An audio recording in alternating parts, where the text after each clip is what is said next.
Presentación del texto de George Duby, La historia de las mentalidades y comentarios al respecto del mismo. La historia es un ámbito del saber y de la existencia humana de particular importancia y de ello somos conscientes en nuestra época, aunque paradójicamente no todo el mundo cobra conciencia de esa importancia y por eso puede darse el triste lujo de pasar de largo ante la historia, por un lado, y por otro lado, que buena parte de la historia que se realiza hoy de la historiografía, pues hablando de forma más estricta, es una forma que precisamente lo que hace es ocultar lo que el pasado nos ha conferido como potencia y posibilidad de sentido. De todas maneras, desde que se relatan las cosas de los seres humanos, desde que quedan testimonios de lo hecho o se recupera en un tiempo posterior las fuentes para poder rehacer lo que pudo haber sido ese pasado. De todas maneras, digo,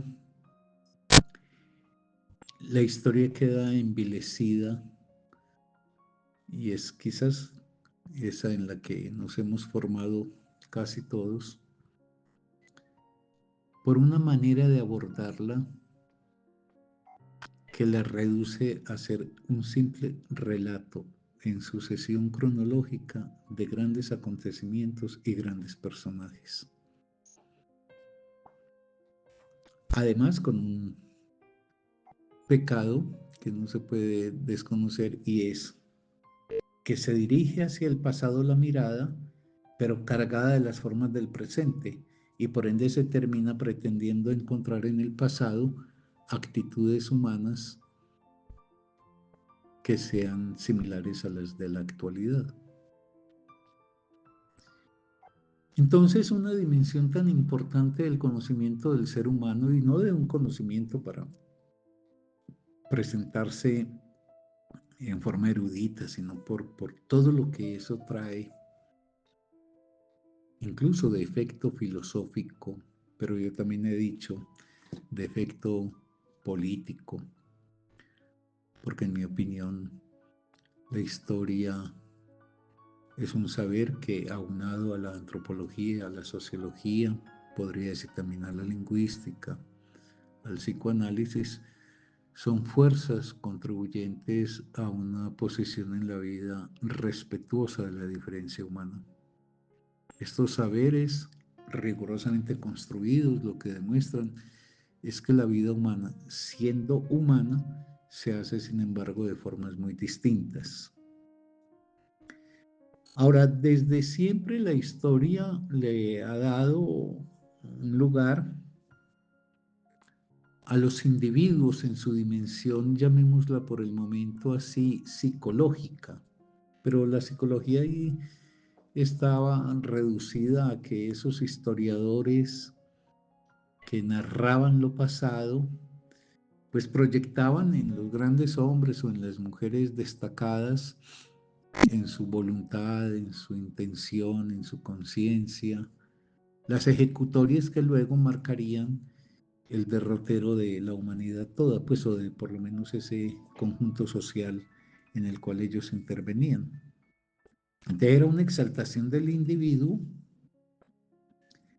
que marcaba, pautaba a la sociedad en su derrotero según su propia capacidad, su inteligencia, su fuerza, su atrevimiento. Y entonces hacer historia era ofrecerle a los lectores la idea de que el devenir en el tiempo de la sociedad era deudora de las grandes proezas de los militares, los gobernantes, los hombres y las mujeres particularmente muy inteligentes.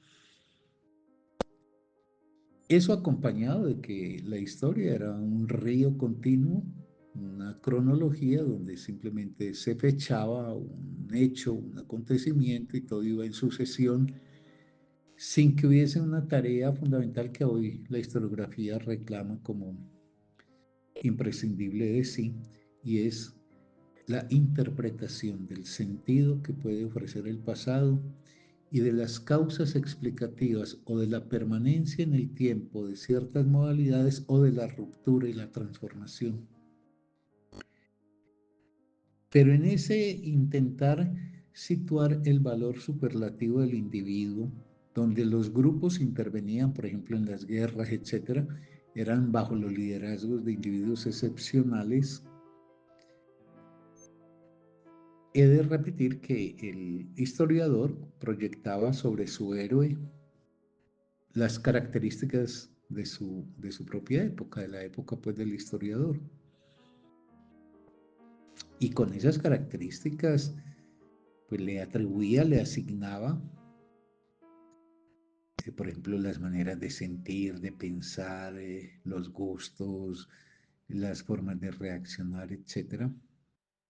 Lo cual, pues en una historiografía contemporánea, como esta de la que nos ocupamos nosotros a través de un gran historiador como George Duby, pues eso es lo que va a refutar esta nueva historia que empezó en el siglo XX y que tiene como una de sus cumbres y expresiones la conocida como Escuela de Análisis.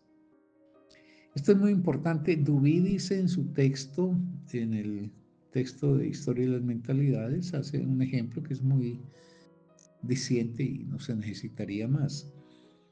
Y es que cuando Plutarco, que es un pensador que vive entre el siglo primero y primera parte del siglo segundo de nuestra era, hace el retrato de Alejandro Magno, que vivió 400 años antes, o el de Epaminondas, que vivió también unos 450 años antes, pues Plutarco proyecta sobre ellos las formas de existencia, de pensamiento, de sensibilidad que son propias de él, de la época de Plutarco. Y en palabras de Dewey, les prestaba sus pasiones y sus prejuicios.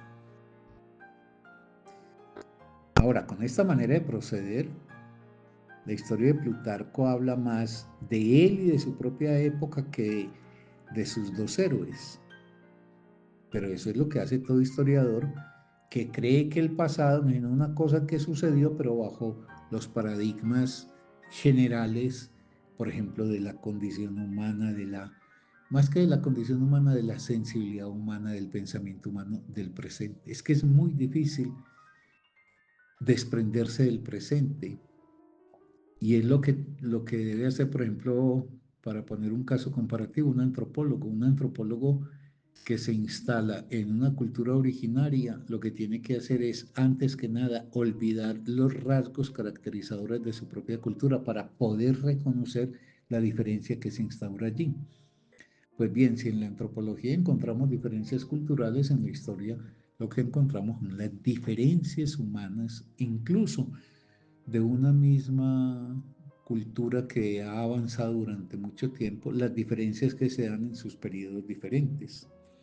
Por ende, una advertencia que hace Dubí y que nunca está de más repetir es que hay que evitar ese pecado mortal al dirigirse al pasado, que es el anacronismo. El anacronismo no es otra cosa que la proyección que hacemos del presente hacia el pasado. Investimos a los hombres y mujeres del pasado de las características del presente, solo que pues había menos desarrollo o había más pobreza o había mucha conflictividad, pero que en general la gente se comportaba como nosotros. Ahora, quien procede de esa manera, y esa es la historia que de manera desdichada se suele transmitir, por ejemplo, en la enseñanza escolar, en una época que además cada vez se interesa menos por la historia, digo, eso es carecer del sentido del cambio histórico, del cambio histórico. Cambio quiere decir que una forma ya no es porque otra es la que ha venido a ocupar su lugar.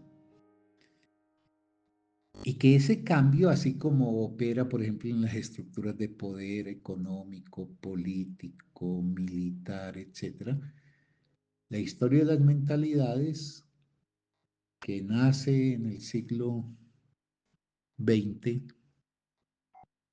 en la primera mitad del siglo XX, y particularmente gracias a la revista Anales, dirigida por dos inmensos historiadores, Lucien Febvre y Marc Bloch. Ellos lo que plantean es que, miren, también las emociones, los sentimientos, los valores morales, las ideas tienen una historia. Y entonces hay que definirlos como objetos y en tanto tales hay que encontrar las fuentes pertinentes para acceder a esos objetos y los procedimientos metodológicos de exploración de los mismos.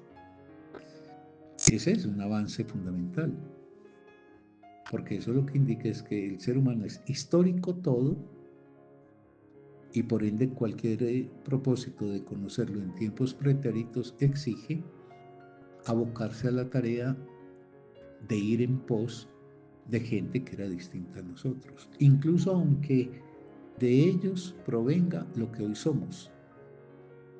Pero eso es como, pongo un ejemplo, quizás baladí, es como que un hijo lleva consigo las marcas de la paternidad y la maternidad, y sin embargo, si se quiere entender a un hombre, no puede uno pretender hacerlo haciendo de él una copia del padre o de la madre. Entonces hay necesidad de defenderse contra esa historia tipo Hollywood, como la que nos presenta en el cine, que nos ofrece, por ejemplo, que Leonor de Aquitania era como una Marilyn Monroe, o que Cleopatra era como una Elizabeth Taylor, bellas, bien maquilladas, etc. Y eso ha hecho un gran atropello porque se inviste el pasado de las formas del presente y ni era el mismo el concepto de belleza, ni el de atuendo, ni el de hábitos, ni el de gustos, etc. Pues comenzando porque, por ejemplo, una mujer de la Edad Media, en general avanzado un lapso de la vida, 30, 40 años, quedaba desdentada. Bueno, pero en fin, son detalles nimios que se me vienen de pronto y que no son tan importantes. Y por eso, y a propósito del seminario que nosotros queremos adelantar y que fue la razón para yo ofrecer algunas lecturas introductorias que permitan contextualizar dicho seminario, dado que el objeto es el amor. ¿Qué es hacer una historia del amor? ¿Qué es hacer una historia de la experiencia de los seres humanos en relación a ese sentimiento? Si partimos del hecho de que no es lo mismo, por ejemplo, enamorarse hoy un hombre de una mujer de un hombre, una mujer de una mujer o un hombre de un hombre, el que sea del que sea, que por ejemplo enamorarse en la antigüedad griega o enamorarse en la Edad Media. Y no porque no haya un sentimiento de amor en otras épocas, sino porque ese sentimiento se involucra con elementos y piezas que hacen completamente diferente esa experiencia. Por eso Georges Duby ejemplifica diciendo que Roberto el Piadoso no puede ser un hombre a quien un historiador que se ocupara de él en el año 1000 pudiera considerar que, que su relación con la experiencia amatoria es la de una pasión que permite que ésta se implique en el sentido de la vida. Hoy, por ejemplo, nos enamoramos o se enamora pues la gente, porque ya a esta altura del partido es historia pasada. La gente se enamora y ese amor en su realización o en su desdicha está vinculado inextricablemente con el sentido de la vida, con el valor de la vida. Eso no era lo que acontecía en otras épocas, pero ese será pues el territorio que tendremos que explorar nosotros. Pero en todo caso, no se puede asignar al amor pasional, por ejemplo, una deriva como la que tiene nuestra época y es la conducción hacia el emparejamiento y hacia el matrimonio y a su vez el matrimonio hacia la familia. Eso no tenía que ver con otras épocas. Por eso, historizar el amor, yo lo he dicho y quiero repetirlo, no es la historia de un sentimiento. Es que un sentimiento en sí mismo no se puede historizar, porque un sentimiento en sí mismo es un rasgo de un individuo y de la historia de constitución de ese individuo, pero un sentimiento está siempre amarrado en la sociedad a unos ideales, a unas ideas, a unas formas de relacionamiento entre el amante y el objeto amado, etc. Entonces el amor en el siglo XI, por ejemplo, el de Roberto el Piadoso, no era idéntico a lo que con él sucede pues no sé, en el siglo XIX, que es la época del afloramiento potente del romanticismo que le asigna al amado ser el sentido total de la vida y que además se organiza institucionalmente bajo la forma de un emparejamiento que se matrimonia y que se apresta a la construcción de una familia. Por ende, la historia de las mentalidades es un esfuerzo que empieza a atender que histórico en el ser humano son todos los frentes que a este lo constituyen.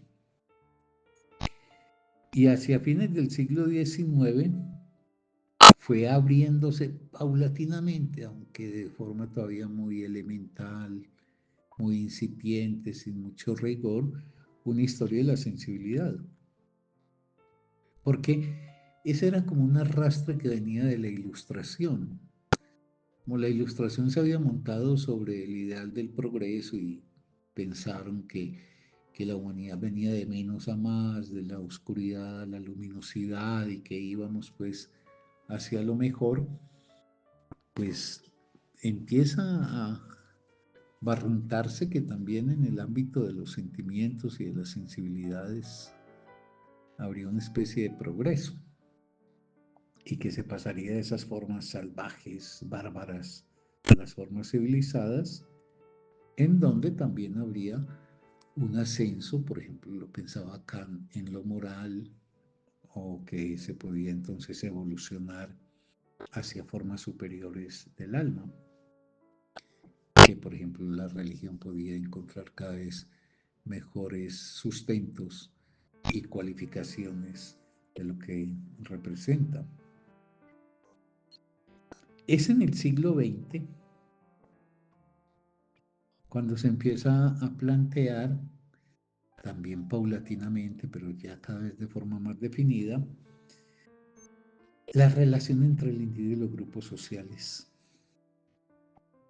Es decir, se empieza a cobrar conciencia que la historia es una historia que no se ejecuta por la grandiosidad de unos cuantos personajes, sino que en ella intervienen las fuerzas provistas por los agrupamientos sociales. Y en eso tiene un lugar muy importante la historiografía marxista. De todas maneras, el marxismo, sin negar al individuo, sitúa que lo determinante en las transformaciones de una sociedad proviene de las experiencias de conjunto bajo la forma, por ejemplo, de la lucha de clases. Lucha de clases en el marxismo no quiere decir guerra ni barbarie, quiere decir que los grupos sociales pugnan. Pues un burgués pugna porque el salario del proletario sea menos y el proletario pugna por ganar más. Eso se llama lucha, y en los derechos y en las posibilidades sociales se pugna. Y si no, aquí tenemos pues este paisito de nosotros que claramente lo muestra. Entonces empieza a aparecer en el siglo XX ese nexo individuo-sociedad y se empieza a atender los grandes fenómenos de masas que además pueden cobrar durante un largo rato formas muy sutiles de configuración y se empiezan a abandonar pues todas esas explicaciones centradas en elementos superficiales, etcétera. Empieza en el siglo XX, que no es gratuito que sea el siglo, el siglo XIX le había dado lugar a la psicología, pero el siglo XX, y creo que el acto fundacional es 1900 con la interpretación de los sueños, aunque alguien como Lacan dice que el texto fundacional del psicoanálisis, aunque no está enunciado en el vocabulario posterior de que dispondrá este saber, es el de 1895, Proyecto de una psicología para neurólogos, pero yo creo que se puede decir que el pistoletazo de partida del psicoanálisis lo traza ya en su especificidad metodológica, lexical, etcétera, conceptual, lo traza la interpretación de los sueños. Entonces lo que se venía presentando es la conciencia de que el individuo es muy complejo y esa psicología que se había montado sobre facultades del ser humano, sobre la conciencia, sobre la voluntad, sobre la conducta, que ese es como el panorama fundamental de la psicología y que además construye unos modelos en donde hay una especie de tipología de los seres humanos, no tanto una estructura, sino una tipología. El psicoanálisis empieza a plantearse a partir de Freud y con un desarrollo consecuente en otros grandes psicoanalistas como Lacan, como Jacques Miller, etcétera, pues hasta nuestra época, que lo que realmente se presenta es que una criatura que no viene informada por la naturaleza de nada, excepción de unas cuantas cosas elementales como respirar o pegar un grito cuando una necesidad lo asalta, pero que no tiene ningún registro que le permita, mediante estímulos, generar una conducta correspondiente. Esa criatura indemne como ninguna, que no tiene ni siquiera señales a su favor, porque hay que insistir que, por ejemplo, el llanto del bebé en la cuna no es una señal, es una alarma que prende en la madre, pero la madre es la que tiene que interpretar qué le pasa a ese niño que llora. No es que él matiza el llanto para indicar que tiene un dolor de estómago o que se encuentra quemadito porque los pañales estaban mojados, etcétera. No, él no matiza, él pega el mismo grito y ese grito es el que pone a la madre en plan de semióloga a interpretar cuál es la causa de, de ese bebé. Entonces lo que empieza a traer también el siglo XX, ya con el psicoanálisis, recoger lo que había hecho el marxismo en el plano social y político, histórico-social, para plantearlo en el plano de la historia, pero ya subjetivo. Porque el planteamiento psicoanalítico radical, taxativo, en eso pues si no hay vuelta de hoja, por lo menos en esta teoría, y es mi convicción más profunda, no hay que ir a la naturaleza a preguntarle por qué alguien es como es o por qué, por ejemplo, una sociedad cobra las formas que sea, porque lo que allí está en juego es una experiencia por la cual, mediando el lenguaje, no sistemas de señales, el lenguaje que es una cosa absolutamente distinta y que yo no sé por qué la gente se niega tan contumazmente a pensar la estructura del lenguaje, que no es solamente una estructura al servicio de la comunicación. Si eso fuera, pues no tendría ningún misterio, sería simplemente un sistema de señales más complicado.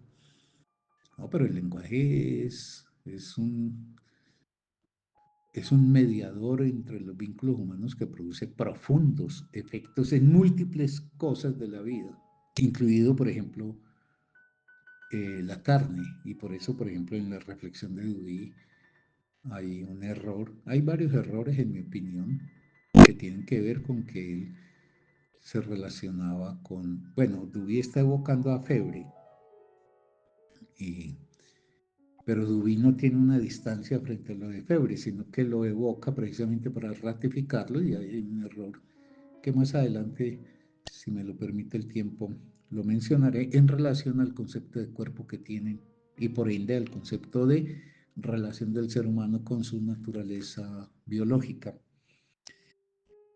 Entonces lo que empieza a darse es que el sujeto es un efecto de la intersubjetividad. En otros términos, para decirlo con Lacan, el sujeto es un efecto del otro, en todo.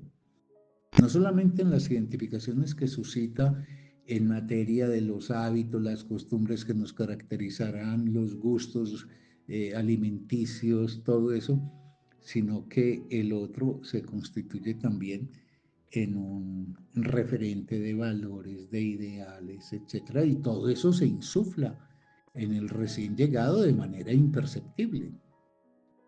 Es decir, uno termina siendo el que es sin darse cuenta. Y por más autónomo que uno se crea, uno es efecto del seno de una sociedad que transmitió vía la cultura y según unos patrones específicos de institucionalización y de identificación, pues esas formas que cobrarán en una expresión singular en relación a que si bajo la escala, la historia personal de cada cual es una historia absolutamente única. Y en ese tejido único de pequeños acontecimientos o de experiencias magnas que tiene cada uno, se teje un efecto de singularidad.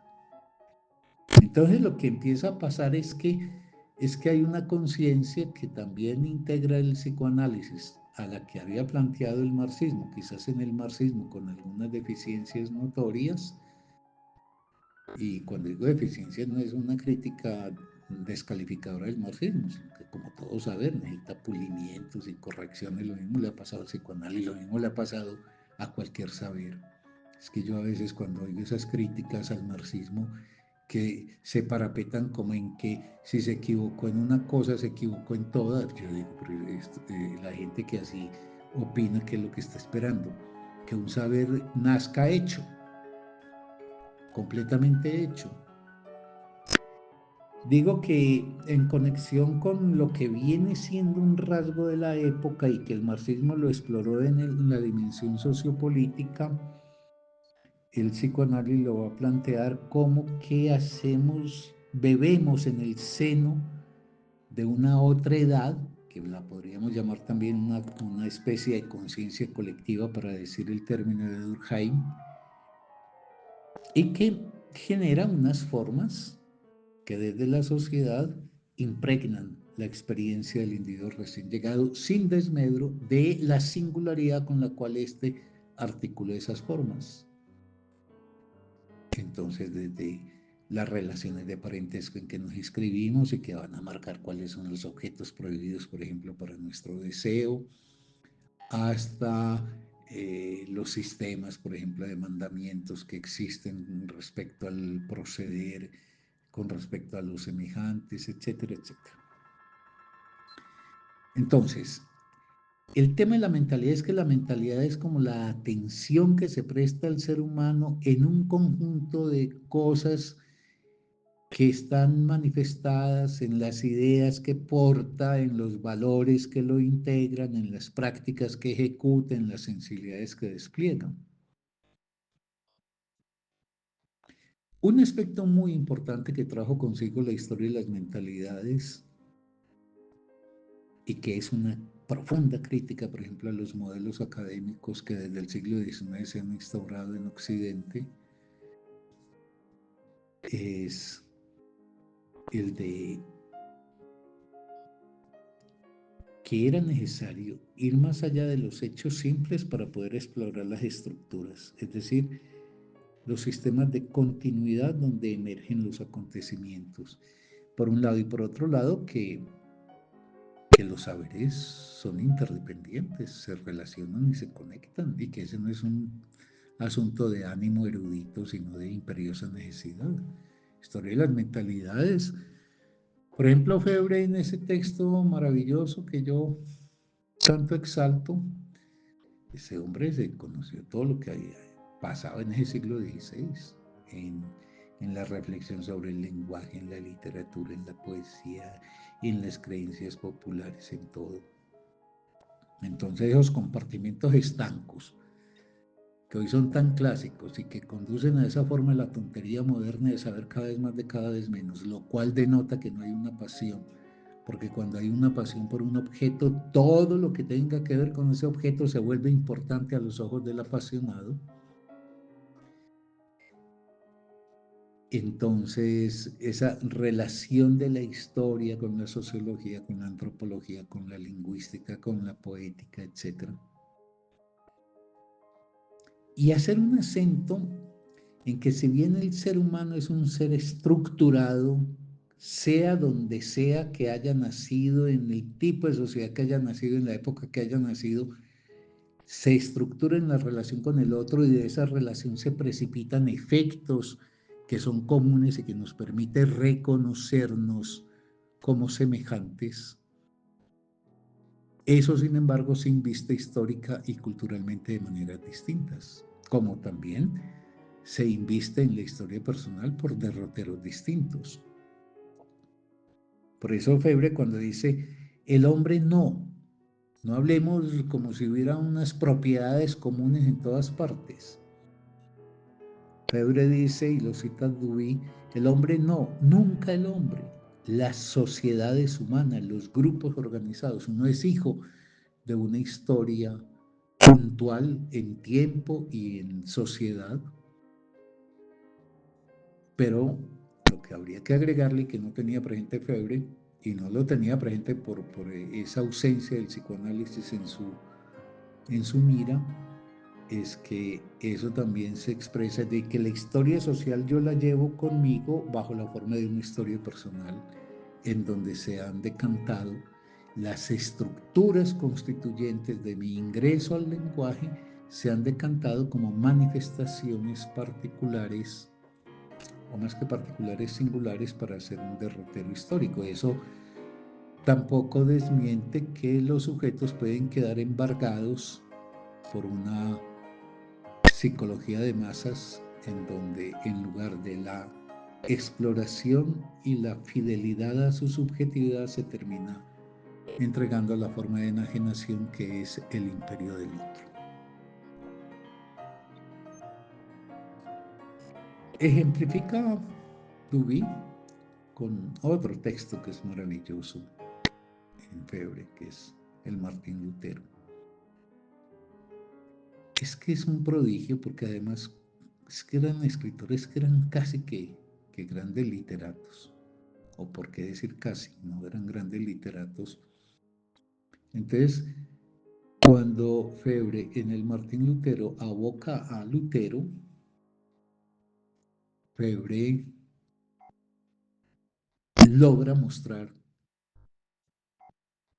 cómo Lutero es simple y llanamente las consecuencias de procesos sociales, culturales, etcétera, que habían madurado para que alguien, en este caso el monje Martín Lutero, hiciera, por decirlo así, como una expresión, ya como que cristalizara en él eso, pero no es que Lutero hubiese aprendido porque es que él era muy genial o porque es que la genética o la neurología lo había hecho un ser, no, es que yo no sé si yo soy demasiado pesado con eso, pero es que a mí me abruma cómo no se comprende el carácter histórico social del ser humano y cómo las grandes ejecutorias de la vida social como en la vida personal pasan por cosas que no tienen que ver con que haya como una determinación para mi proceder proveniente pues de la biología. Ese es simple y llanamente ese modelo de dominación contemporánea que llama el biopoder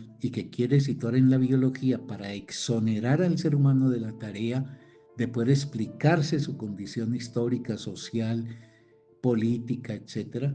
No, Si todo es si todo no, si lo fundamental es de la biología, pues entonces nada hay que hacer, hay que esperar, será que la naturaleza mute en mi configuración genética, no porque en mi configuración genética ya estoy básicamente establecido, sino como que en los genes por venir.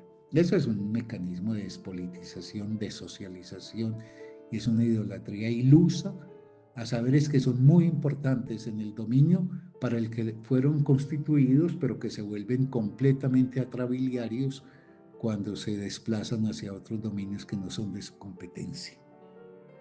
En todo caso, se fue perfilando una psicología social que para el caso de Febre y de Duby está muy mal parapetada, en mi opinión.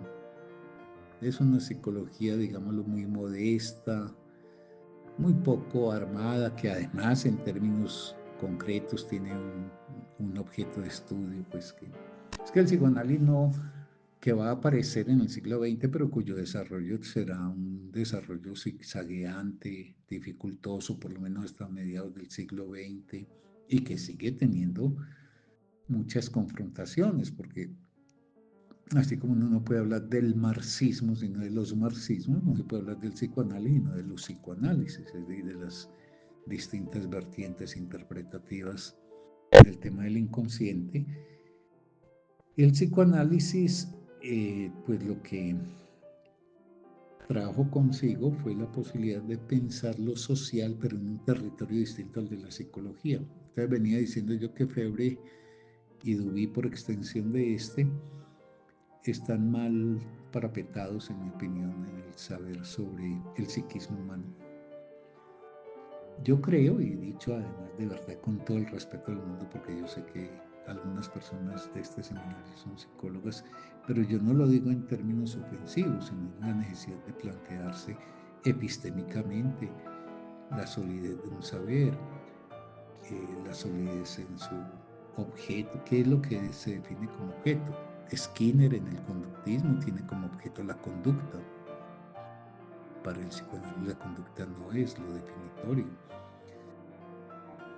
Y por eso, bueno, todo eso trae luego derivaciones muy serias porque desde el presupuesto conceptual, la delimitación del objeto, se van a plantear también formas, por ejemplo, muy distintas de la intervención clínica, concepciones de la clínica diferentes, manejos metodológicos diferentes de lo que puede ser, por ejemplo, una problemática psíquica de un individuo, redefiniciones del concepto de enfermedad, etc. Venía también diciendo pues que en un pensador como Febre, bueno, y en otros, estaba esa cosa de la interdisciplinariedad, pero tomada en serio. Y esa atmósfera, yo siempre uso esa palabra porque yo pienso que la atmósfera es una cosa tan común. Todos respiramos porque tenemos esta atmósfera.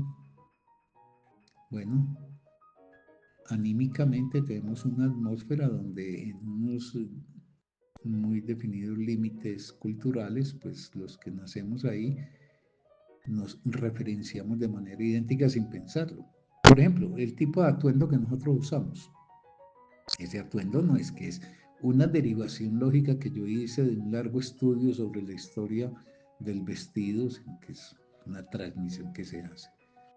Eso es muy raro, por ejemplo, yo me imagino que para un hombre de una cultura originaria amazónica o, o, o de Nueva Guinea o de donde sea, es muy raro ver que los seres humanos enfundan sus pies en unas bolsitas especiales.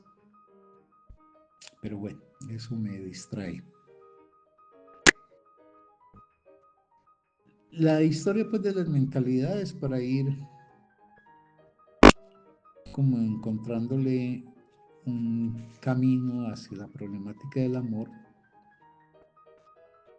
Aquí hay algo que yo modestamente, porque de verdad, pues quién soy yo frente a George Duby, o frente a Lucien Febvre, o frente a Marc Bloch. Pero bueno, uno en su diminutez puede de pronto interpelar a un grande y decirle, hey, pero es que no se puede hacer una historia del sentimiento. Lo que hay que hacer es una historia de esa estructura en que siempre cae la vivencia del sentimiento. Y de ahí que yo haya insistido en que es preferible que hablar de una historia del sentimiento amoroso, hablar de una historia de la experiencia amorosa, porque experiencia amorosa, y disculpen que lo repita, tiene que ver con la articulación simultánea del sentimiento de unas ideas, unos ideales y unos patrones, formas, relaciones, vínculos que establecen los amantes y que no son los mismos. No son los mismos los ideales que tiene un hombre de la Edad Media, no son los mismos eh, los ideales que acompañan a, no sé, a Abelardo con Eloísa, que los que tiene, por ejemplo, un hombre contemporáneo. No son los mismos ideales, ni son las mismas ideas. Ideas quiere decir cómo me explico es lo que estoy asumiendo. Pregúntesele a la gente qué ideas tiene del amor. Es eso, esas ideas hacen fuerza y hacen conducción también de su existencia.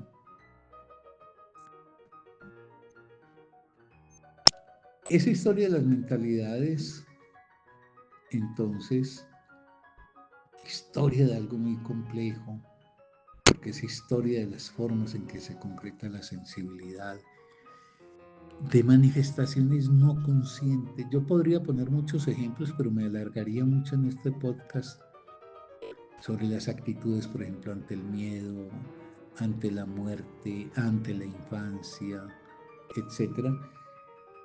Esa historia de las mentalidades se debe hacer como cualquier otra historia, porque es como si yo dijera, hay un gran campo que se llama la historia, que a su vez tiene un montón de ramales, historia social, política, económica, historia de las mentalidades, etcétera, solo que un buen historiador sabe que esas cosas se articulan y que si bien en cada caso privilegia un objeto específico, no desconecta ese objeto específico de todo lo que se presenta en las demás partes integrantes, por decirlo así, de la experiencia de conjunto de un ser humano.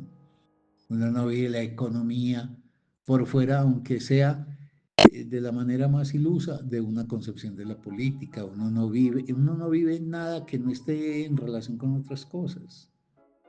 La gente construye, por ejemplo, un imaginario del pasado de su sociedad, un imaginario del pasado de sí, y construye una explicación de la sociedad, todo el mundo está investido de eso. Lo que hacen los historiadores de mentalidades y en general todos los grandes pensadores contemporáneos es focalizar un objeto privilegiado de atención y luego establecer las relaciones que ese objeto privilegiado de atención, en el amor, en la política, en lo que sea, establece con otros frentes.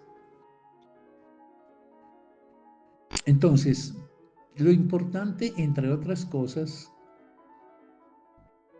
es que Historia de las Mentalidades empieza a plantear que la historia, y esto pues lo reconocían ya también los historiadores grandes de otros frentes, tiene grandes limitaciones.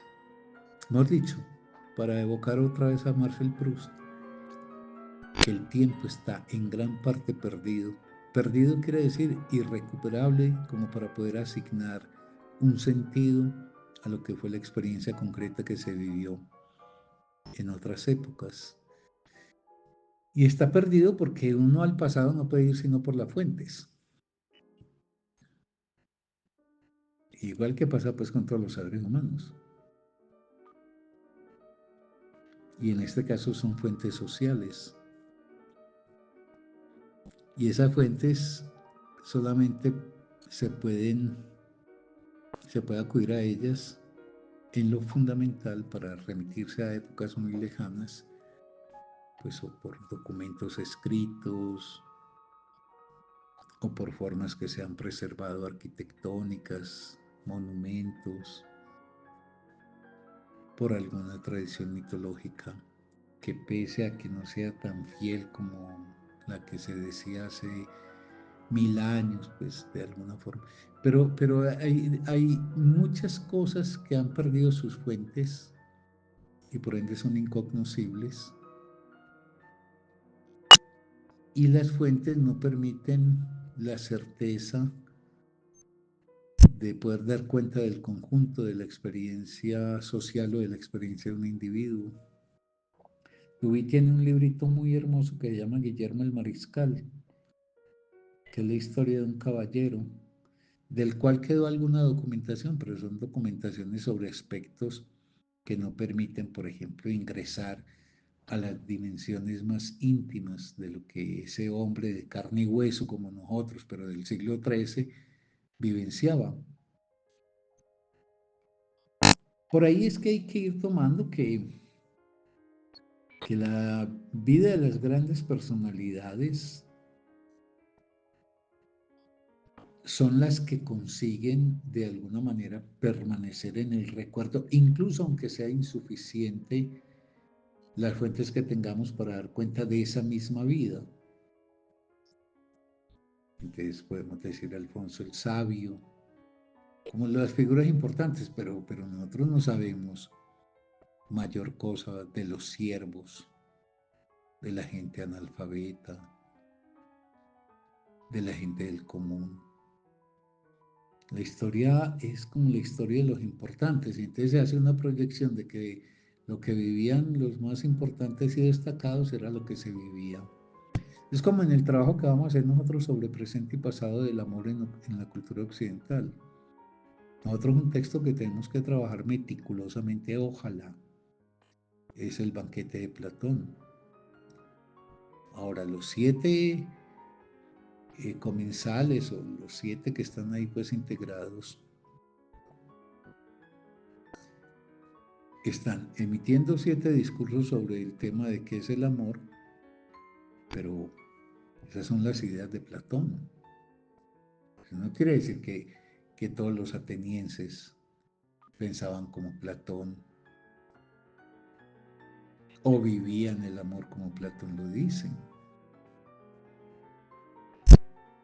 Es más, Platón era excepcional, porque tan genio es para nosotros como lo era para ellos. Esas ideas son referentes que en una historia de las mentalidades serían muy importantes para verlas articuladas después con las formas, por ejemplo, de vínculo, porque es que los vínculos definen formas de poder entre los amantes, con los ideales de hacia dónde encausan esa experiencia. No es lo mismo, ay, me enamoré y entonces yo quiero casarme para que tengamos hijos y nos amemos mucho, pues como se diría en nuestra época, a un amor como, no sé, los amores medievales, donde eso no pasaba por el registro del matrimonio, es más, era antitético al matrimonio.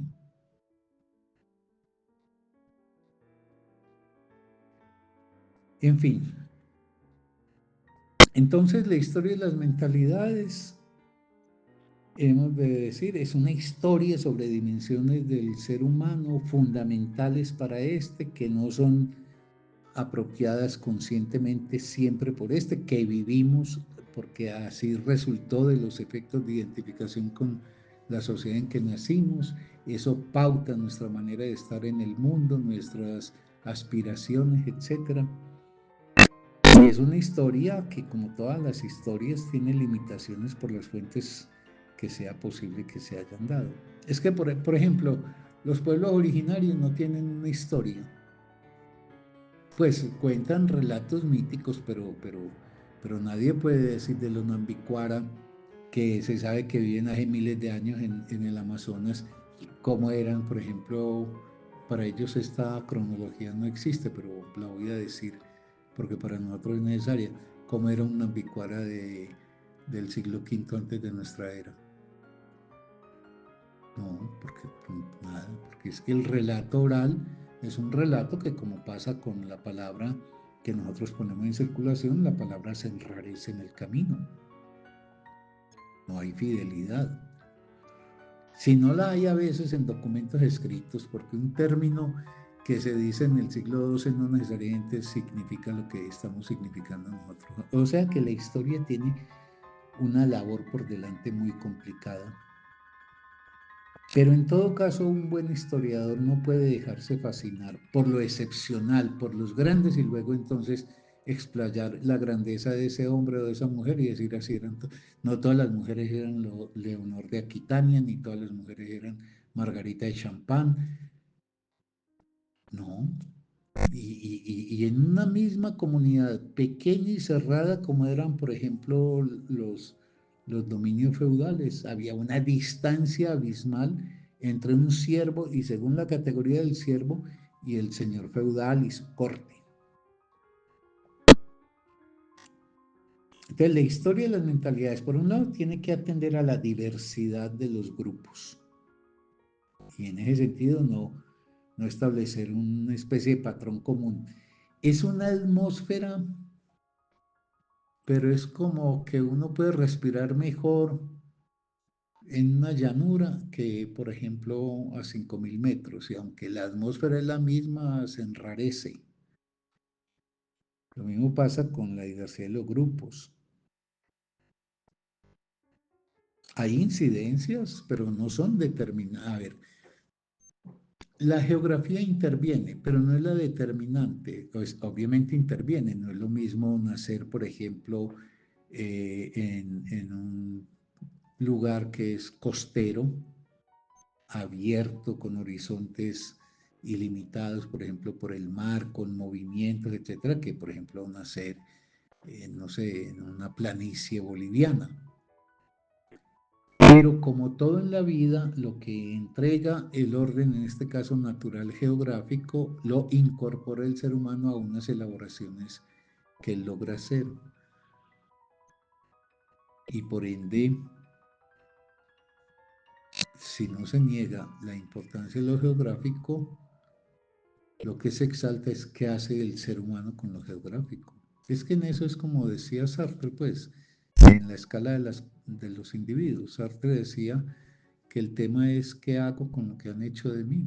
Bueno, es como las sociedades, qué hacen las sociedades con lo que han recibido, por ejemplo, como patrimonio geográfico, porque hay sociedades que han tenido las mismas condiciones geográficas, aunque en lugares distintos y han producido, sin embargo, historias completamente distintas. Hay algo importante que no quiero dejar de mencionar así sea escuetamente, es que en Historia de las Mentalidades, a partir del aporte de Fernán Brodel, se habla de tres tipos de tiempos: tiempos de corta duración, mediana duración y larga duración. Es decir, para registrar los ritmos y los cambios en la historia es necesario entender que hay fenómenos que son de corta duración. Una insurrección, el levantamiento de octubre de 1917, los bolcheviques, se puede hacer, por ejemplo, como lo hizo Red, el periodista norteamericano, se puede hacer, por ejemplo, 10 días que conmovieron al mundo, pero hay tiempos de mediana duración, por ejemplo, en la historia del capitalismo, el periodo de vigencia del neoliberalismo, y hay tiempos de larga duración, estructuras más estables que se repiten, aunque en su superficie vaya habiendo transformaciones que pueden llevar a que esas transformaciones de superficie finalmente afecten la estructura, como pasa, por ejemplo, con el sistema capitalista. Entonces yo podría graficar diciendo, se puede hacer una historia del capitalismo desde su origen, que se puede datar hacia el siglo XIV, XV, bueno, en eso hay variación de los historiadores, pero en general se puede establecer una larga duración que comenzando hacia el periodo del Renacimiento, la Baja Edad Media, eh, cubre hasta hoy. Y el capitalismo es que pues es una relación básica fundamentada en que hay alguien que se acredita como propietario de medios de producción y el otro que no tiene sino fuerza de trabajo y el uno le vende al otro esa fuerza de trabajo y como este compró la fuerza de trabajo, entonces la pone a su servicio, bla, bla, bla. Es decir, hay un proceso de producción de plusvalía que a su vez se sitúa en el orden de una acumulación creciente de la misma. Ese capitalismo, y si quieren, situemos pues a la altura de la Revolución Francesa, de la Revolución Industrial, fines del siglo XVIII, al presente tiene la misma base operativa en su estructura, la misma. De la unidad básica es la relación trabajo asalariado capital. Y ese vínculo sigue dimanando plusvalía.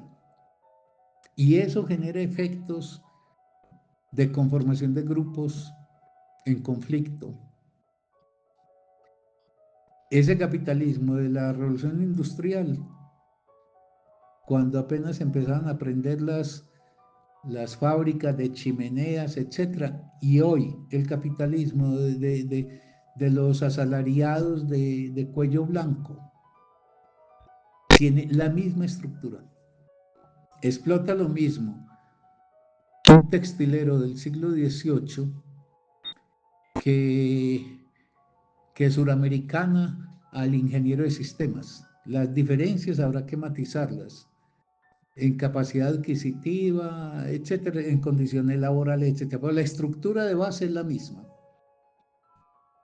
Entonces hay un tiempo de larga duración en el capitalismo, pero se puede hablar que en el capitalismo, cuando los mercados nacionales ya no dan abasto, y es algo que por ejemplo ahorita es bastante significativo en lo que está pasando con las decisiones de Trump, porque es bajo una necesidad imperiosa del capitalismo de mercados internacionales, porque el capitalismo solamente puede existir, la rentabilidad solamente puede existir si la mercancía se realiza, y la mercancía se realiza si encuentra el parroquiano que la compra. Entonces, como no alcanzan las fronteras nacionales, el capitalismo siempre ha hecho fuerza por romper las barreras aduaneras y poder expender sus mercancías en cualquier parte haya. Lo que pasa es que eso estuvo muy regulado y muy controlado, pero particularmente en nuestra sociedad, desde más o menos los años 80 del siglo XX, el neoliberalismo, que es la expresión de la globalización, es decir, del no fronteras, y por eso se firmaron esa cantidad de acuerdos de intercambio comercial, etcétera, que es lo que ahora está reventando Trump y que yo digo que es muy curioso porque es un retorno al nacionalismo económico, que pareciera ser una soga que se está poniendo al cuello el capitalismo, que se encuentra en la competencia interna entre imperios, en que ya no puede expandirse, por ejemplo, hacia colonias nuevas, desconocidas, etcétera, porque en el siglo XIX el imperialismo se desplegaba abriendo nuevos frentes de mercado, de materias primas y de mercados, que eran las colonias. Pero bueno, mm, entonces, tiempo de mediana duración, por ejemplo, la vigencia del neoliberalismo. Del neoliberalismo, pues con todas las de la ley, porque el capitalismo siempre ha sido desbordante de fronteras. Hay que recordar, por ejemplo, un conflicto en la historia de Colombia en el siglo XIX, fue el conflicto a mediados del siglo que enfrentaba a los laissez-fairistas con los artesanos defensores de una industria pues incipiente, nativa, veían con temor que los laissez-fairistas y los del libre comercio arrasarían con las producciones hechas, por ejemplo, en Holanda, en Inglaterra, etcétera, a esas formas incipientes de acá. Pero eso no se había configurado todavía como una teoría, como una concepción que de la libertad, que del Estado, etcétera, que sí lo encontramos en la segunda mitad del siglo XX. Y si podemos hacer una historia del neoliberalismo, es una historia al interior del capitalismo, de la larga duración del capitalismo, como una historia de mediana duración. Y hay historias de corta duración. El acontecimiento político de la insurrección de octubre, que que puede, por ejemplo, perimetrarse un, un conjunto de años reducido, etcétera, etcétera. Mayo del 68, se puede hacer una historia de mayo del 68. Y si bien hay remisiones al pasado, no son muy lejanas y más o menos se puede bosquejar el dominio en que se desplegará ese análisis. En Combates por la Historia, un texto precioso de Febre, precioso. Es una compilación, ya lo mencioné en otro momento, pero vale la pena repetirlo. Es una compilación de pequeños artículos sobre aspectos de la historia, la metodología, el propósito, en fin. Pero una verdadera pequeña gran obra, la de Febre. Aunque infortunadamente los dos artículos que menciona George Duby no fueron publicados en la edición castellana que tenemos. Ahí hay una frase de Febre que dice: el gusto en su forma consciente merece fijar la atención del historiador, porque propone una actitud espiritual ante el problema del mundo. Fíjense que ahí está expresado un dominio de la historia y las mentalidades muy difícil.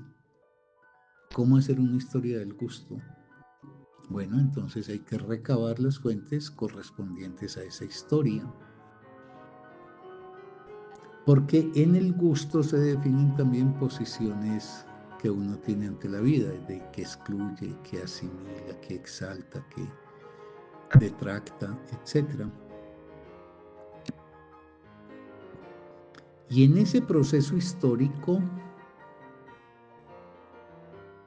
que no es una evolución, los seres humanos no evolucionamos, el término que nos corresponde es historia, somos seres históricos. La evolución es un concepto que hay que dejárselo a un dominio que lo trajo consigo al mundo, como es el dominio de la biología, y eso es una maravilla, la evolución de las especies, etcétera. Pero el ser humano no evoluciona, primero porque las transformaciones que vivimos no obedecen a transformaciones pues genéticas y por ende no son una relación entre la mutación genética y el medio ambiente. Y en segundo lugar, porque siendo los mismos en nuestro soporte biológico, tenemos la capacidad de diversificar la experiencia humana, ya sea en formas culturales como las que indaga la antropología, ya sea en las formas históricas, pero no es una evolución, porque en la evolución hay una cualificación progresiva con respecto al medio ambiente, hasta que un cambio en el medio ambiente pues derrota la forma más cualificada que no se logra adaptar a él. Pero en la historia hay cosas que permanecen.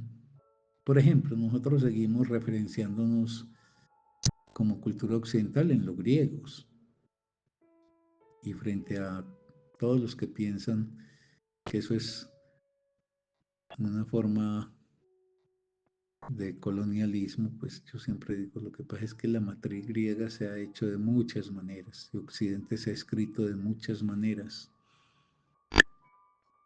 Hay cosas que permanecen, por ejemplo, el cubrirnos el cuerpo. Se cubrían el cuerpo los griegos, se cubrían el cuerpo los romanos, los cristianos, nosotros. Hay matices de la moda, pero andamos cubiertos frente a culturas donde la desnudez no es un asunto central, que no quiere decir que no le den al cuerpo el lugar de ser un signo, sino que lo acentúan distinto a un atuendo, por ejemplo, como el del vestuario, con un cinturón, con una argolla, con un dibujo, etc. En todo caso, la historia de la mentalidad, ya circunscribiéndonos a lo que va siendo nuestra tarea, nos indica que la vida afectiva y sus formas no son inmóviles. O sea, que no es lo mismo la experiencia amorosa de una mujer griega o de un hombre griego que la de nosotros. no porque la de nosotros es mejor y la de ellos peor, sino porque están articuladas en estructuras distintas en función de lo que yo reivindico, de las ideas, los ideales y los lazos sociales que establece el vínculo entre los que se aman. Entonces no son inmóviles, hay que hacer una historia, por ende hay que acopiar qué tipo de fuentes son pertinentes, qué se puede decir y saber decir no sabemos. Los historiadores saben mucho que no saben, los grandes historiadores. Es muy patético, por ejemplo, Duby dice, en los textos, Duby fue historiador medieval, dice en un texto taxativamente es que no sabemos qué comía un campesino. Un siervo, pues, no sabemos. No sabemos cómo se vestía. No tenemos, por ejemplo, una periodización de los horarios del día. Eso en el siglo XIX lo conocemos, por ejemplo, porque en la gran literatura, en Gogol, en Chekhov, en todos los grandes escritores rusos, para poner el ejemplo, pues en ellos, uno puede saber a qué hora se acuestan, a qué hora se levantan, qué comen, cómo se visten, qué hacen, cómo son sus casas. Entonces ahí tendremos la literatura como una gran fuente. Tenemos una gran fuente en la literatura para examinar y será probablemente tema de nuestro seminario. Vamos a ver eso, cómo se organiza en términos de las posibilidades de lectura. Pero ese nexo que hace el siglo XIX, que se le ocurrió solamente a esta cultura occidental en ese paso del XVIII al XIX, de vincular el amor pasional con el matrimonio, es inmediatamente puesto a la luz de una indagación crítica en la gran novelística del siglo XIX, en Ana Karenina, en Madame Bovary, en Rojo y Negro, etc., en La Dama del Perrito. ¿Dónde y cómo se producen las rupturas en el campo de las mentalidades? Yo pongo dos ejemplos que son fáciles de reconocer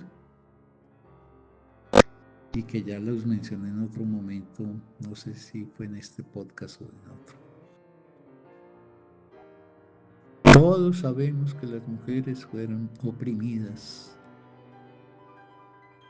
a lo largo de toda la historia de la cultura occidental. En otras culturas también lo han sido. Pero en Occidente, pues, si uno se remonta a la grandeza, a la sabiduría griega, sí. Pero las mujeres al gineceo. Arrojadas a espacios domésticos, maltratadas, sin palabras, sin formación. Las mujeres que lograban escapar a eso eran excepciones. Bueno, nosotros asistimos a un siglo donde eso ha cambiado. No tanto como quisiéramos, pero ha cambiado ostensiblemente. Pues una muestra es que en este seminario hay más mujeres que hombres. Y un seminario exige a alguien que se apresta a la inteligencia y al conocimiento para dar cuenta de algo, pero que además exige una expresión pública. Bueno, ¿cuándo cambió eso? Eso no cambió de un día para otro. Ese es un cambio de larga duración, sutil. Yo decía que son como las capas tectónicas, se mueven sutilmente y de pronto cuando chocan se introduce el cambio. Lo mismo pasó con las sexualidades alternativas a la heterosexual. Que hoy un homosexual para gran parte de la humanidad, bueno, yo no sé si es la gran parte o en todo caso mucha gente, no nos produce ningún tipo de distancia, ni de rechazo, ni de valoración, que una amiga sea lesbiana, que el otro amigo es gay, que el otro es bisexual. Eso hoy lo hemos incluido en el ámbito de la normalidad como una faceta de expresión de lo humano, así como otras características diferencian a los seres humanos entre sí. Bueno, ¿cómo se operó ese cambio? Ese cambio no cayó del cielo, no venía en los genes. pero tampoco se hizo a partir de grandes discursos que se echaron para decir de hoy en adelante tal cosa. No se decretan esos cambios. Son formas insensibles, paulatinas, lentas, de larga duración, que logran erosionar la base sólida sobre la cual se erigía el anterior modelo de poder.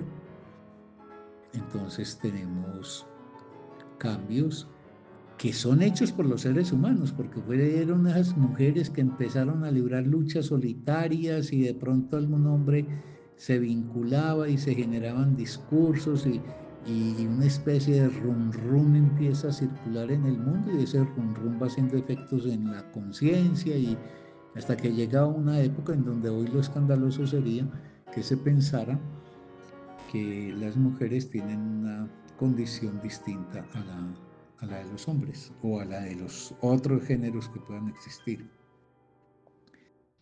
Entonces son rupturas tras largos periodos de estabilidad.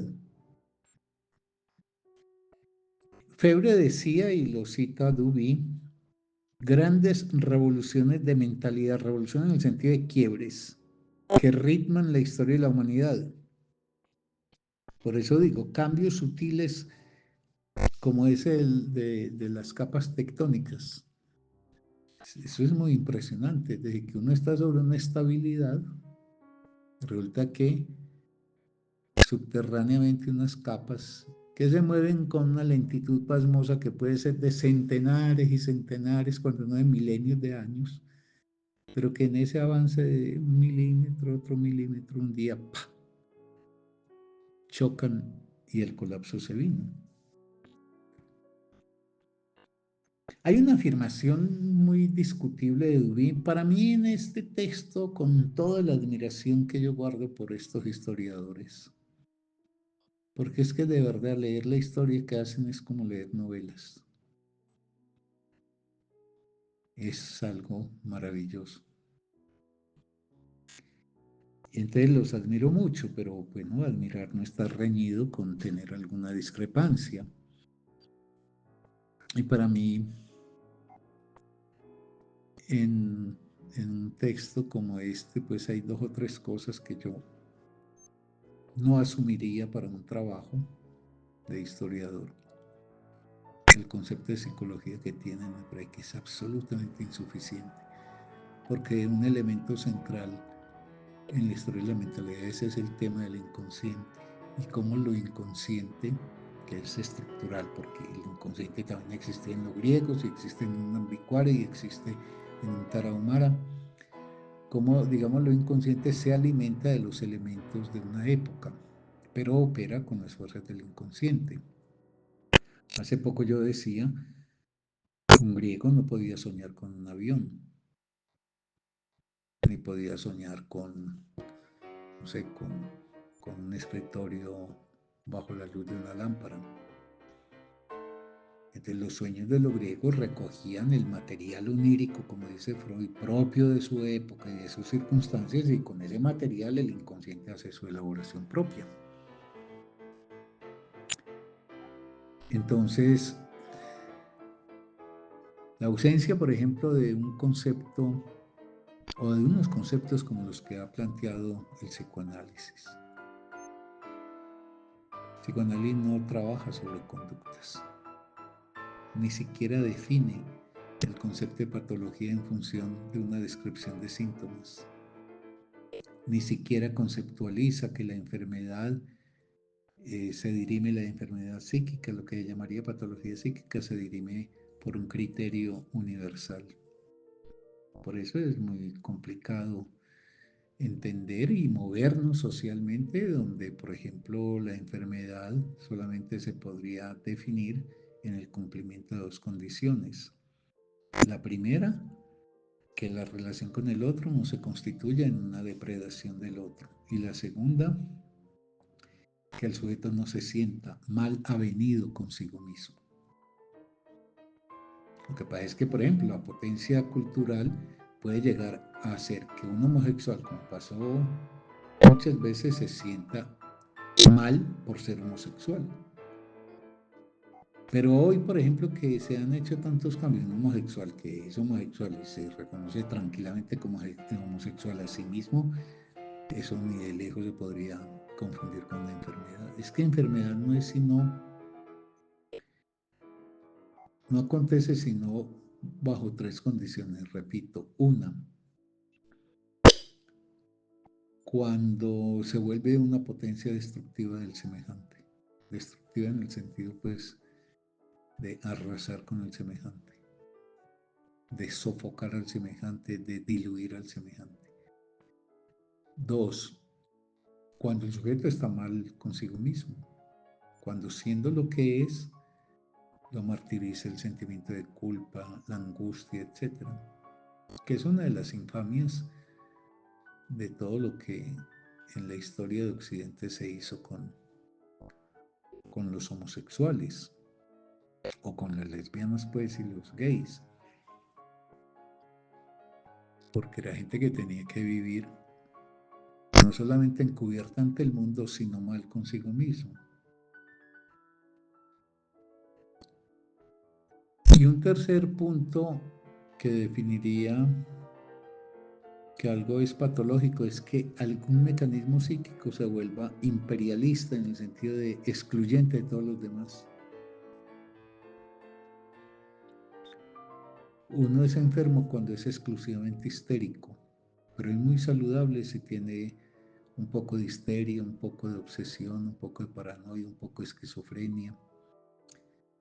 Es decir, los mecanismos psíquicos que son comunes a todos y que con los mismos mecanismos que elaboro un sueño en la noche, pero no lo elaboro yo, lo elabora el inconsciente, mi inconsciente. Con los mismos mecanismos se puede activar una psicosis, ya sea una paranoia, una esquizofrenia, una maníaco-depresión, o se puede desplegar una histeria obsesiva, etc. Entonces, es la unilateralidad de un mecanismo, el imperio de un solo mecanismo que no logra ser regulado. Entonces, esa concepción que tienen de la psicología, en mi opinión, impide mucho comprender los grandes resortes de la afectividad humana, del deseo, del sentimiento, etc. Hay una segunda cosa que yo discrepo también y es la referencia que hacen a la biología, porque la biología había ido cobrando fuerza desde el siglo XIX, desde Darwin, y había ya algunos que habían planteado como Wilson, Edmund Wilson, una especie de sociobiología, que entonces hacen esas comparaciones que son absolutamente erróneas y entonces llaman sociedad al hormiguero o al panal de abejas porque simplemente se conjuntan. Esas son formas gregarias, pero no tiene que ver con la dinámica de las sociedades humanas. Son dos referentes completamente distintos. Yo no puedo entender una expresión, por ejemplo, el panal de las abejas con una ciudad nuestra, a no ser sobre comparaciones pues, de superficie y completamente incidentales, como que la congregación. Pero es que nosotros no estamos, no somos un agrupamiento, no somos gregarios. Nosotros estamos sometidos a relaciones sociales, etc. Entonces ese apelar a la biología que desde el siglo XIX había empezado a cobrar carrera y que cada vez más, y creo que es como un fuerte de la representación cultural que el capitalismo a través de su civilización ha ido promoviendo y es como cada vez nos desfilosofa más y nos desartistiza más, yo sé que es un barbarismo, pero me gusta usarlo, entonces la explicación de lo humano, pues hay que empezar a endilgárselo a la biología. En la biología, pues, se ven en calzas prietas, porque es que si dicen que el amor es un asunto de genes, con esas expresiones populares a veces del quimismo, entonces yo siempre digo, pues, en forma muy elemental, y entonces, ¿qué pasa cuando esa mujer que tanto amaba yo un día la dejé de amar? Es que entonces que cambió la configuración y la información genética mía. En fin, me estoy yendo por las ramas. Entonces dice Duvier una afirmación para mí muy discutible. Finalmente, más bajo todavía, es decir, en el fundamento, encontramos las estructuras mentales que unidas a las condiciones biológicas son inmóviles o por lo menos se modifican al mismo tiempo que los caracteres de la especie, es decir, por un movimiento tan lento que se nos escapa. ¿De acuerdo? Estoy de acuerdo en que la historia de la mentalidad es de lenta duración, de larga duración y de lento movimiento. Lo que pasa es que la comparación con lo biológico tiene un orden de mutación que es muy bajo y muy estable. Por eso digo yo que el genoma nuestro está constituido desde hace centenares de miles de años. Y entre un hombre o una mujer de una caverna de Lascaux y nosotros, o de Altamira, pues, hay todas las diferencias del mundo en todo. Bueno, en todo caso, resaltar sí que la diversidad de los ritmos atañen a la sociedad en su conjunto y a los grupos sociales. Por eso puede haber, por ejemplo, grupos que se lentifican en su desarrollo, como pasó con la burguesía de fines del 18, el correr del 19, y seguía así, lentificada, y otros grupos sociales que de pronto alcanzan una aceleración muy grande, un ritmo muy grande en su desarrollo, como pasaba con el proletariado, que da lugar a las insurrecciones como la húngara, la alemana, la bolchevique, etc. ¿Cómo tiene que trabajar este historiador de mentalidades? Inventariando en detalle. La documentación del historiador de mentalidades va de lo más nimio que puede encontrar a lo más grande. Eso es como la visión que tiene Marcel Proust en su novela y que en parte la toma de la admiración que le producían las catedrales. Es que una catedral es un monumento de conjunto y de detalle. Y quien tiene la experiencia estética de la catedral es porque ve la soberbia de ese conjunto con la fascinación del pequeño detalle. Hay un pasaje muy bello de Proust en la traducción que hizo de la Biblia de Amiens, en el que, en el prólogo de él, habla de una figurita de 10 centímetros que está a gran altura en la catedral. Y cuando logra ubicar esa figurita es el encanto absoluto, solo que esa figurita cobra todo ese encanto en el seno de ese conjunto, no dislocada de ese conjunto, no se puede llevar a una sala. Eso es como ha pasado, por ejemplo, con el gran patrimonio arqueológico de culturas que luego los ingleses, los franceses se apoderaron de ellos. Antes de llevar una estatua de Tutankamón a Londres es mortal, porque vos lo descontextualizás, porque rompes su integración a un conjunto. Entonces el historiador de mentalidades tiene que inventariar en detalle y luego inventariado y recogidos todos los detalles posibles, con lo cual queda dicho pues que lo no recogido pues implica que habrá márgenes de imposibilidad muy grandes. Hay que recomponer ese material del que disponían los hombres, las mujeres de la época estudiada.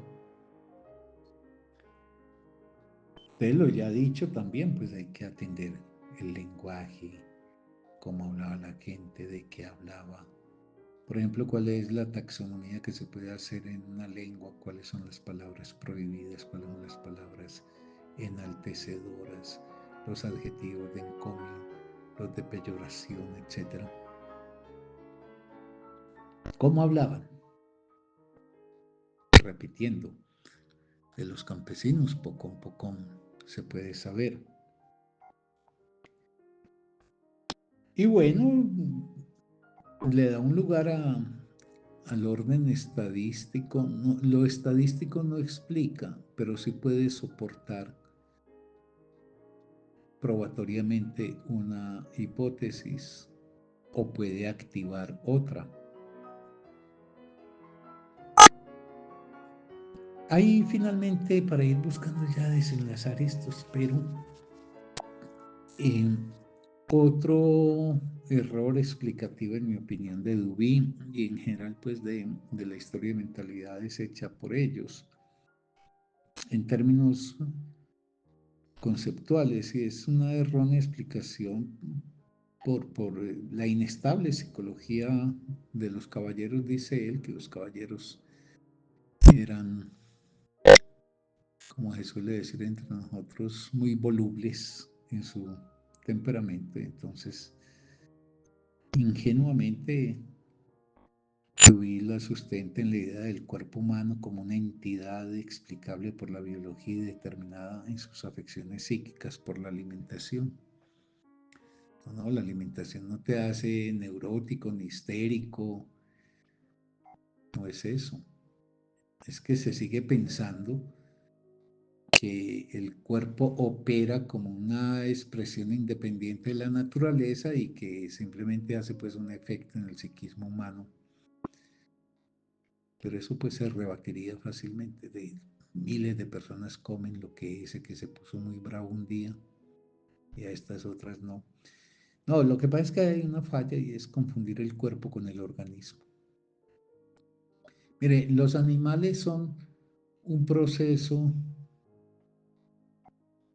que, expresado escuetamente, podríamos decir son organismo, es decir, don biológico, reproducción, por eso en mi opinión ahí no hay sexualidad, hay reproducción, pues en los que se reproducen sexualmente.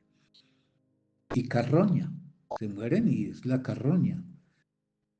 Ese es el camino. Nosotros somos cuerpo, no organismo, y porque el cuerpo está atravesado por el significante. Y frente a los que son muy renuentes a entender eso y aceptarlo, yo vuelvo a ejemplos como que, no sé, alguien va a una película y de pronto se pone a llorar por la historia. Pero eso le pasa a todo el mundo, es decir, vas yo hace poco vi una película absolutamente conmovedora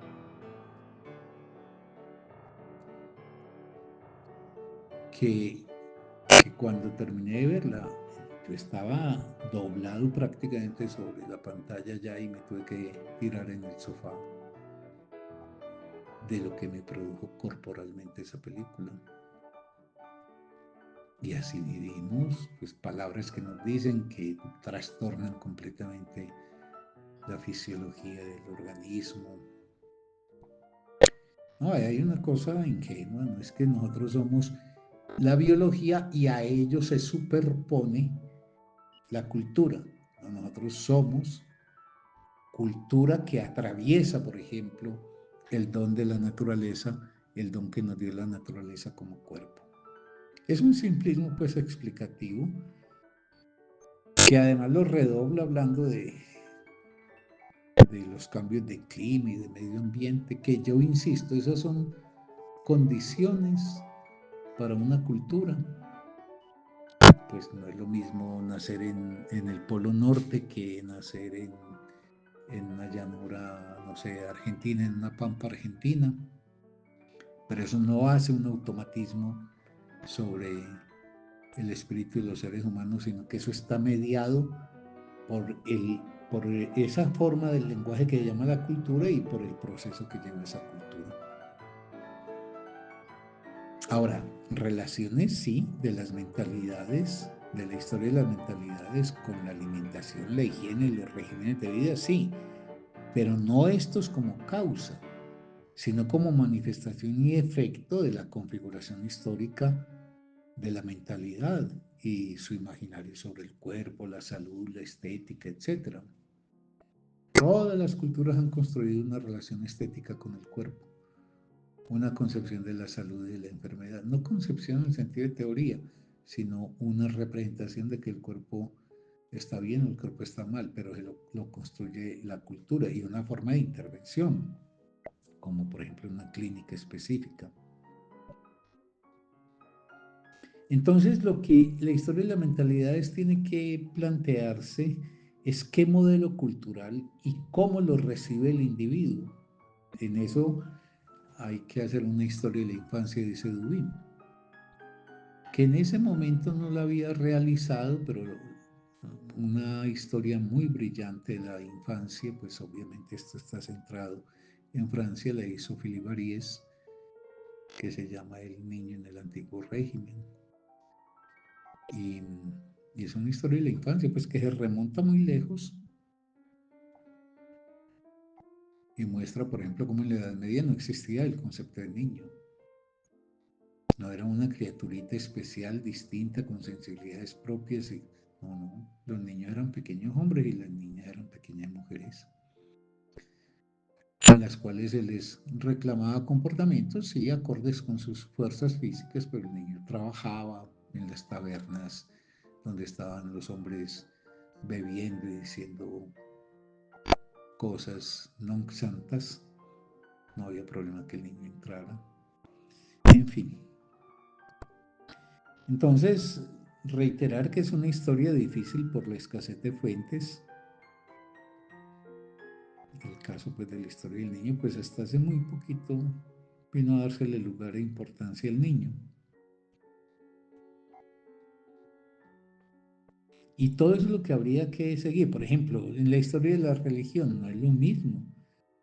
La sensibilidad cristiana de la alta edad media que la de la baja edad media en la frontera con el Renacimiento.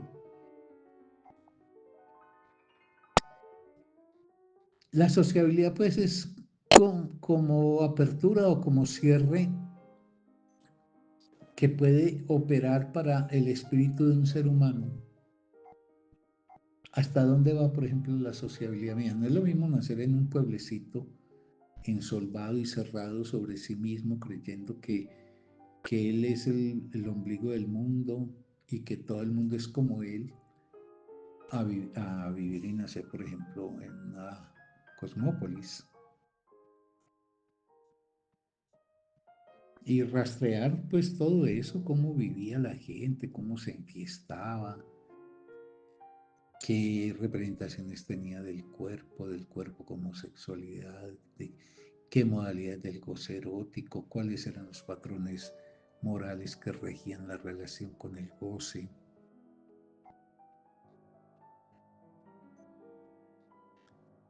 ¿Cómo pensaba la gente? Porque la gente, así no fuese docta, tenía representaciones del mundo. Que el mundo es plano, que el mundo es redondo, que quería decir las antípodas, por ejemplo, para un siervo del siglo XIII, que piensan del poder político, que piensan, sienten y actúan frente al poder político, a la vida como transcurso en el tiempo, a la creencia religiosa. Y ahí, por ejemplo, la historia de las mentalidades necesita hacer un trabajo, entre otras fuentes, con la iconografía. Es que la pintura no es una ilustración bonita de la vida, es un testimonio de momentos, circunstancias, alegrías, dolores, miserias, que en un instante fulminante y efímero acoge en su expresión a un ser humano. Indagar cuáles son los rituales de sociabilidad, cuáles son los gestos, las fórmulas, las insignias. Cosas tan elementales, por ejemplo, los franceses se saludan dándose 2 besos en sendas mejillas. Los norteamericanos no se dan ni la mano. Y en Colombia, hasta hace apenas unos años, nos dábamos la mano. Todavía nos seguimos dando la mano. ¿Cuáles son las costumbres de un grupo? Es decir, cómo tramita la cotidianidad, bajo qué prácticas regulares, repetidas, etcétera. ¿Qué tipo de arte construyó? ¿Qué relación tiene esa sociedad con el arte? Es que eso se inscribe en la mentalidad. ¿Quién realizaba la obra de arte? Pero del otro lado, ¿quién la recibía? Es decir, cómo se elaboraba y cómo se recepcionaba, qué lugar tenía en la vida de la gente. Como por ejemplo en la cultura contemporánea, el arte cada vez ocupa menos lugar. Hay una invasión, una especie de imperio en la música que es en general, con contadas excepciones, un chinguis, chiringuis, chinguis que de estético no tiene nada, que sirve a la lógica enloquecida que tiene esta sociedad de que hay que entretenerse, pero que eso active sensibilidad, porque es que la sensibilidad activada por el arte abre puertas al pensamiento. Eso no es una emocioncita. En fin, a nosotros nos corresponderá avanzar hacia qué concepción del amor. Que, por ejemplo, el cristianismo modifica la concepción del amor que tienen los griegos para vincularla más hacia la amistad. Por eso el amor caritas cristiano. Y por eso el cristianismo ha sido tan defensor del matrimonio. Por eso se revela contra cualquier propósito de disrupción matrimonial. Porque el matrimonio sabe que el matrimonio es un espacio de contención de los individuos por un control mutuo que se establece en los esposos. ¿Qué es el mecanismo triturador de la pasión para hacerla devenir en el funcionamiento rutinizado? Que aspira a que sean amigos, donde antes había fervor en el encuentro de los cuerpos, de las presencias, de las palabras, ahora hay la amistad en su forma además muy decrépita, bueno, no decrépita, porque eso es muy valioso, pero muy insuficiente, como solidaridad, compañía, ayuda, apoyo, pero ni siquiera la amistad como una fuerza centrada en la conversación, porque a lo más que llegan, si es que el nido matrimonial no se les vuelve un infierno, a lo más que llegan es a compartir informaciones. Entonces, todo eso hay que estudiarlo. Cómo, por ejemplo, se hace el tránsito del amor que los griegos expresaban que tenía una forma particular de relacionamiento con el cuerpo, etcétera.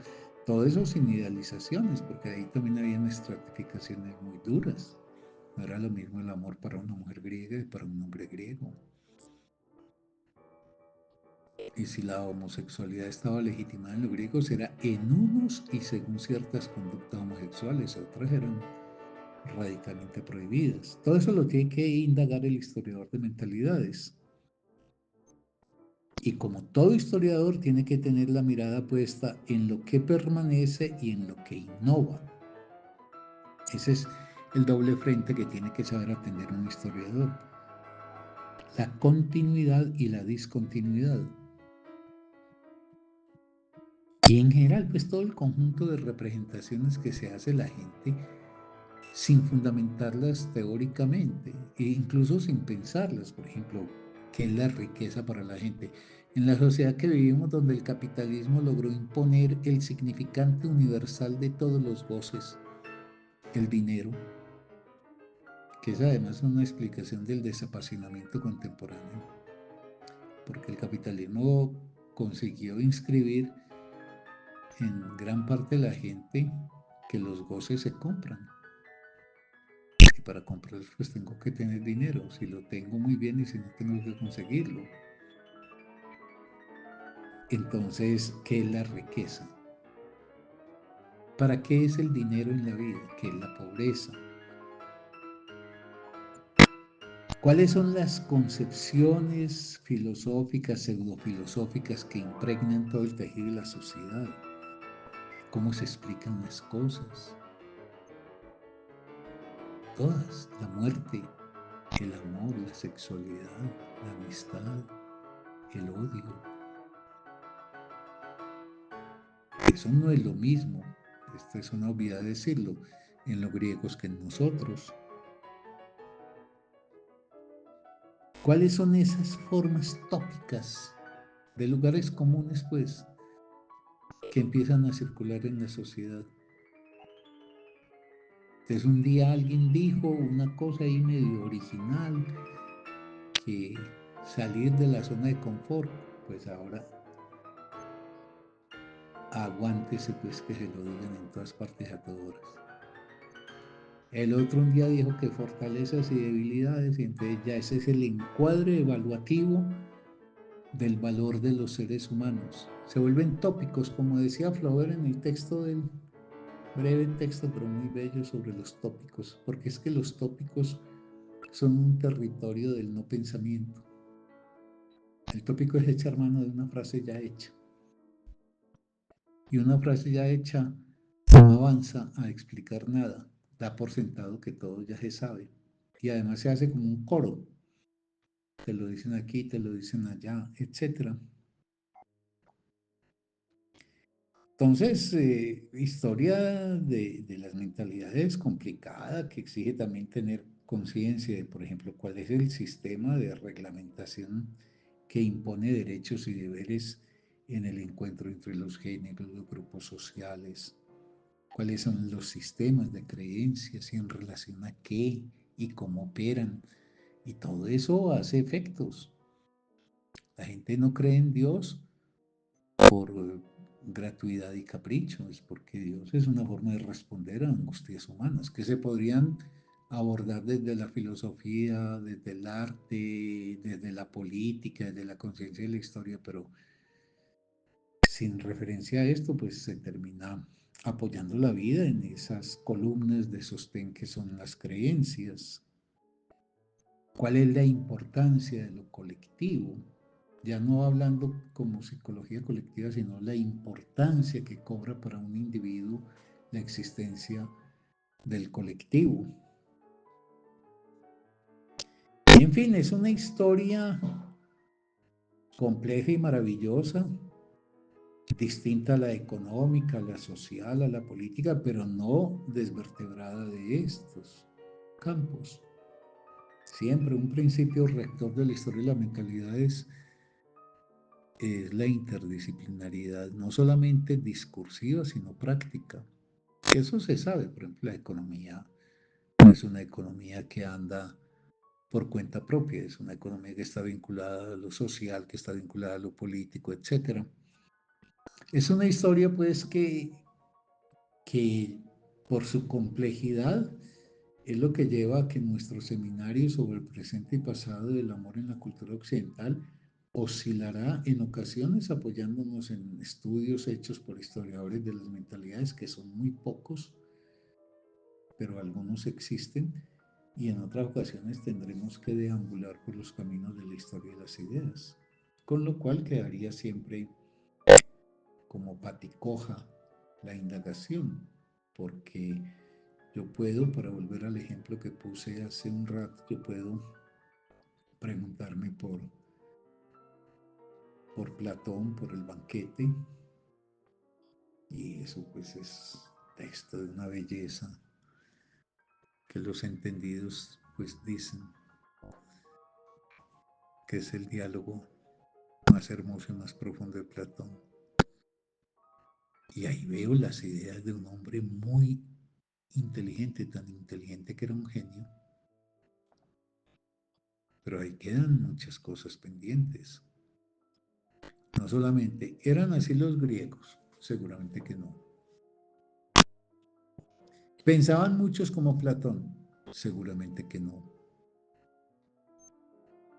¿Platón ejercía eso en su vida? Probablemente no. Probablemente sí, probablemente no. Cosas sí, cosas no. Como todos podemos tener ideas que apuntan a clarificar algo, u otras, por ejemplo, que avanzan hacia un ideal, pero siempre hay un compás de distancia entre lo que pensamos y lo que anhelamos y lo que efectivamente somos. Por ende es un camino pues muy tentador que en el seminario pues tratará de ir, por ejemplo, de una expresión de las ideas como la encarnada por Platón en el banquete, hasta manifestaciones del amor en la cristiandad o el aflorar del amor con toda esa fuerza inaudita que trajo consigo el romanticismo, la vinculación de ese sentimiento con una experiencia institucional como la matrimonial, el amor, para usar la expresión de Bauman, líquido en nuestra época. Es decir, por ejemplo, en este recorrido que nosotros sabremos de hacer, tendremos que apoyarnos en tratar también de dar cuenta de los síntomas que caracterizan a nuestra época en materia de un sentimiento como el amoroso.